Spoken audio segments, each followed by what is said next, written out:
Glory to God. உங்களுக்கான இன்றைய வசனம் 1 கொரிந்தியர் 9ஆம் அதிகாரம் 24ஆம் வசனம். பந்தய சாலையில் ஓடுகிறவர்கள் எல்லாரும் ஓடுவார்கள், ஆகிலும் ஒருவனே பந்தயத்தை பெறுவான் என்று அறியீர்களா? நீங்கள் பெற்றுக்கொள்ளத்தக்கதாக ஓடுங்கள். கிறிஸ்துவுக்குள் பிரியமானவர்களே, ஏதோ ஒரு காரியத்தில் வெற்றியை நோக்கி நீங்கள் உங்களை தயார்படுத்தி கொண்டிருக்கலாம்.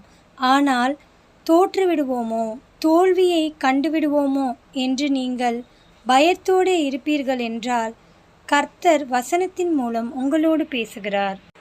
பந்தயத்தில் ஓடுகிறவர்கள் அநேகராய் இருக்கலாம், ஆனால் வெற்றி பெற்று பரிசை பெறுவது ஒருவனாக தான் இருக்க முடியும்.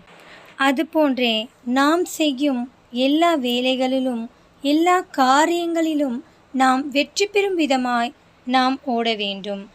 வெற்றி பெற்று கொள்ளத்தக்கதாக நாம் பயணிக்க வேண்டும். இன்டர்வியூ, பரீட்சை போன்றவற்றிலும் கூட நீங்கள் வெற்றி பெறத்தக்கதாய் ஜெபத்தோடே கூட நீங்கள் உங்களை தயார்படுத்த வேண்டும். ஆவிக்குரிய வாழ்க்கையிலும் நாம் வெற்றியை பெற்றுக்கொள்ளத்தக்கதாக ஓட வேண்டும். கர்த்தர் உங்களோடே இருந்து உங்கள் வாழ்க்கையிலும் ஜெயத்தை எடுக்க உதவி செய்வார். நீங்கள் எந்தெந்த காரியங்களிலே வெற்றியை நோக்கி காத்திருக்கிறீர்களோ, கர்த்தர் அவை எல்லாவற்றிலும் உங்களுக்கு வெற்றியை தருவார். ஆமீன். தேவன் தாமே உங்களை ஆசீர்வதிப்பாராக. ஆமீன்.